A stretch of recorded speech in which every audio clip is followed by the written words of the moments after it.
And we're back. We've had good conversations today about the SEC, the Titans, a conversation that's popped up yesterday that kind of took the sports world, college football world by some surprise.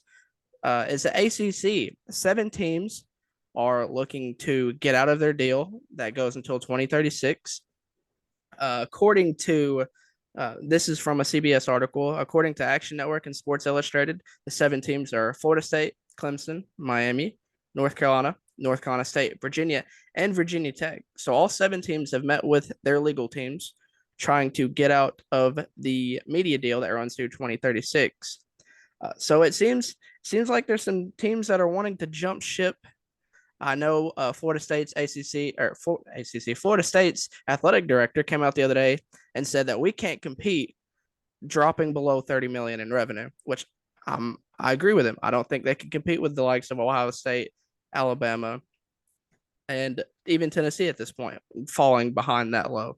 So it's interesting in the new world of college football with super conferences seeming to be inevitable, not only with the SEC, but also teams leaving the ACC now. So I'm interested to see where those seven teams land if they do, in fact, get out of their contracts.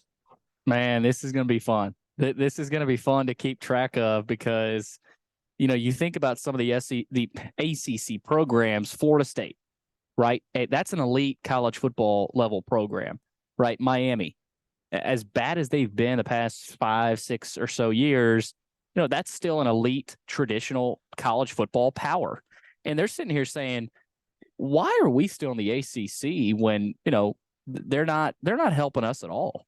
I mean, there's really no competition anymore. I mean, yeah, you've got Clemson, but a program like Louisville has struggled. And so there's teams that, yeah, Pitt, they've been up there, kind of floating around, but there's just not the depth in the ACC that there used to be. And I heard something about Louisville. They just became the eighth team to put the ACC's existence into jeopardy. And Louisville, I mean, a great, traditional basketball program. I know they were awful last year, but again, I think I go back to the SEC, Chase, Greg Sankey, right? Greg Sankey controls college athletics right now. He has college athletics in the palm of his hand, and he is able to make really any decision. He can do whatever he wants to do because he controls the most powerful conference in the country. That's the SEC.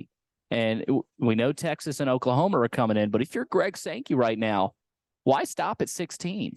I mean, that there's going to be more teams heading into the SEC. Now, sooner rather than later, probably not. But again, Virginia Tech, is that a team that looks into the SEC? Clemson, these ACC programs are looking at the SEC saying, man, we got to find a way in that conference, because we're not helping ourselves in the ACC. The ACC is not helping us, right? And they're all, they're locked into these deals, but they're, like you said, they want out, right? They want out of the ACC. Nobody wants to be in the ACC. I know it's a good basketball conference, but this is about football. This is about money. This is about TV deals. This is about getting people watching your product. And right now, people aren't watching ACC football. I mean, it's kind of a fact that, yeah, Clemson, I think Virginia Tech had a decent year. Pitt, but let's face it, they're in the SEC, Chase. You'll get a lot more eyes, right? If you're Clemson, you make a trip to Tuscaloosa, right? You're going to be getting all that TV money. So that's what they want. And again, I think it goes back to the SEC and the power that they have, that Greg Sankey has. And you've got other conferences their teams. I mean, think about some of the Big 12 teams that might want to make a move to the SEC potentially. So I love it. I mean, this is college sports. This is what it's all about. But man, it's going to be interesting to see what happens with a lot of these ACC schools, because they're going to get aggressive, right? I mean, and it's crazy it's happening. I know we're still a ways away from college football season, but if this kind of trickles into the football season, that's when it'll get real interesting. Especially when you bring in legal teams and, this deal goes for 2036. I mean, that's a long time down the road. And Yeah. I don't think, I mean, with college football evolving the way that it is, I mean, we're 1 year away. We don't have it this year, but we're another season away from a 12 team playoff. We've already got expansion in the playoffs. We've got Oklahoma and Texas coming to the SEC. UCLA, USC jumping ship to the Big Ten. I mean, this isn't something that you can just wait around and, 2036 and just say, okay, we're ready now. And the teams see that, the 7 teams, and Clemson and Florida State, the success they've had recently, they want to jump ship now. They're not going to want to wait till 2036 to be a part of the big conference.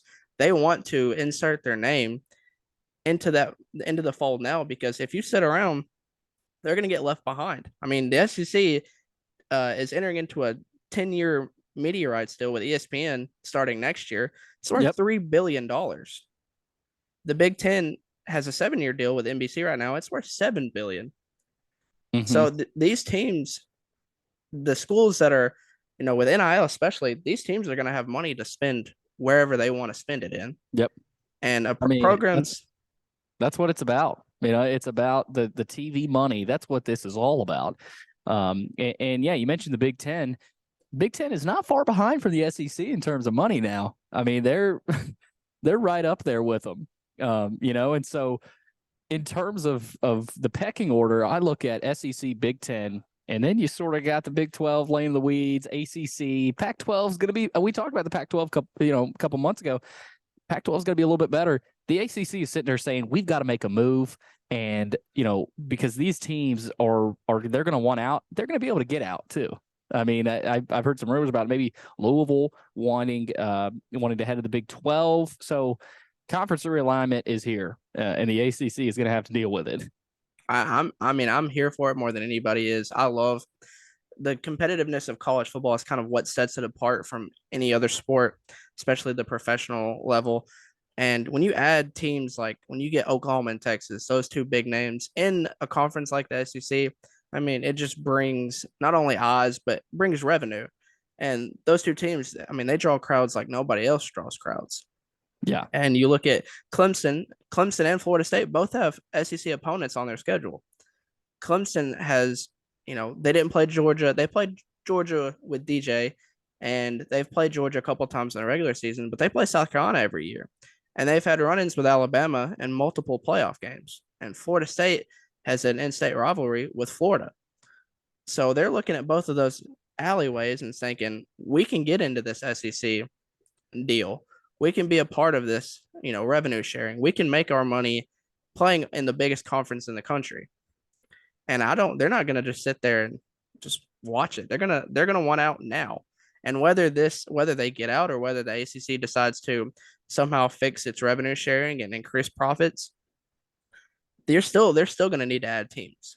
The ACC, they can fix this and keep the teams in, but they've got to go find more.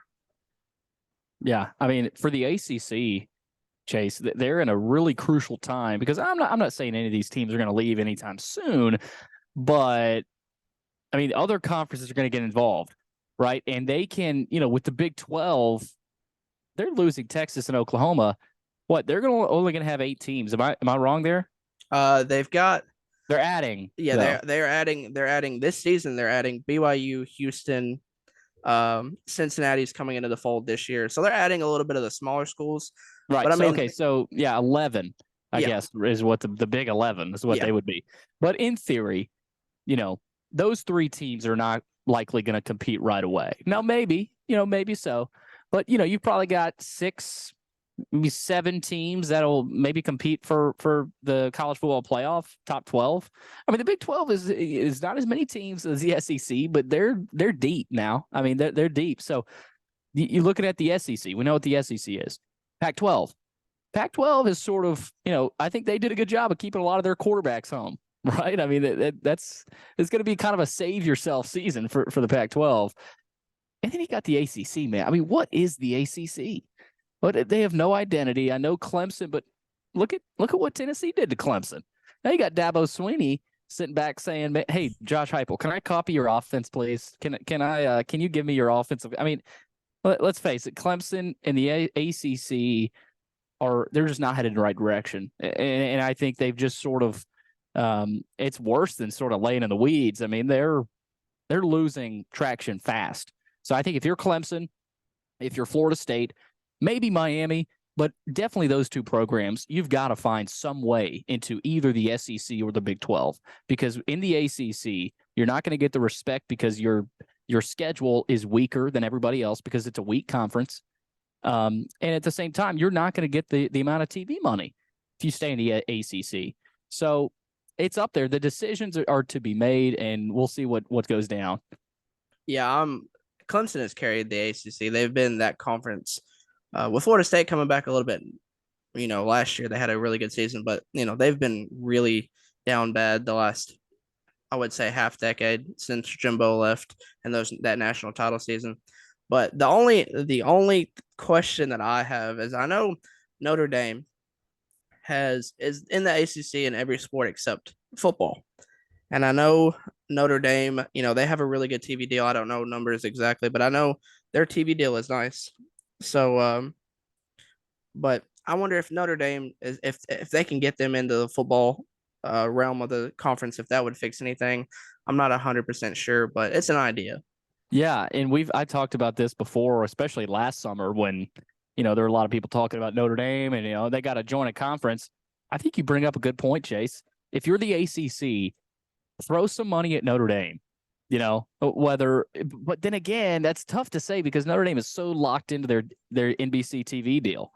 So I like the idea, but Notre Dame would probably look at the ACC and go, "Come, are you kidding me? Come on!" I mean, Yeah, look at the money we got from the NBC. We're staying away from your conference. yeah. Notre Dame would hold that conference hostage, but they get first. The ACC will have first pick with how that conference is shaped up. But really quickly, I want to transition out of the college football scene and kind of get into a little NBA playoff discussion. Game one of Denver and LA starts tonight. So Billy, just want to get your pick for Denver LA to start us off there. Tonight, game one, I got Denver. But Chase, I think the Lakers can win this series, man. I mean, I would assume you're looking for my series pick here. Tonight, I like Denver just in game one, but in the whole series, I love the Lakers right now. I love the way they're playing. I found myself cheering for them in these playoffs. They got in as a 7 seed. A lot of people doubting them. A lot of people saying the Warriors they're gonna knock them down. But no, LeBron keeps going. AD, if he plays well, I mean, if he plays the way he did in game 6 against the Warriors, it's over for the Nuggets. I mean, Jokic is elite, right? Jokic is a phenomenal player, but I like the Lakers in this series, and mostly because of what I've seen from AD, right? If he can play like that, man, they're going to win.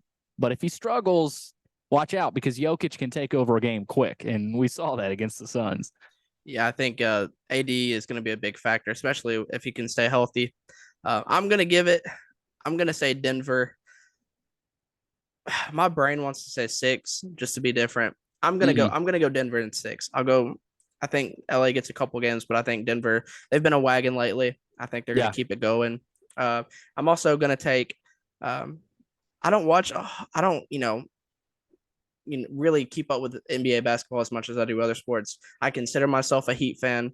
So I'm going to go, saying that, I'm still going to go Boston in 6. I know a lot of people have them in sweeping, but I think Jimmy, the way he's played, the way that whole team has played, I think they take it to 6 at least. Playoff Jimmy, man. Yeah, he's been great to watch. He's a killer. I gotta admit, I wasn't a believer in the Celtics. I didn't believe in the Celtics.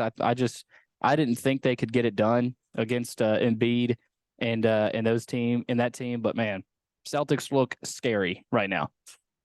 I agree. I think they have a really good shot to win it all. But it's been a great show, Billy. I'm glad you got to come on and join us. We're gonna figure out a day to talk next week a little bit. I'm gonna hop back on here later and do a solo run of the NHL playoffs. So make sure to check back for that. But it's been a great show, and I hope you guys enjoyed. And we'll talk to you next week.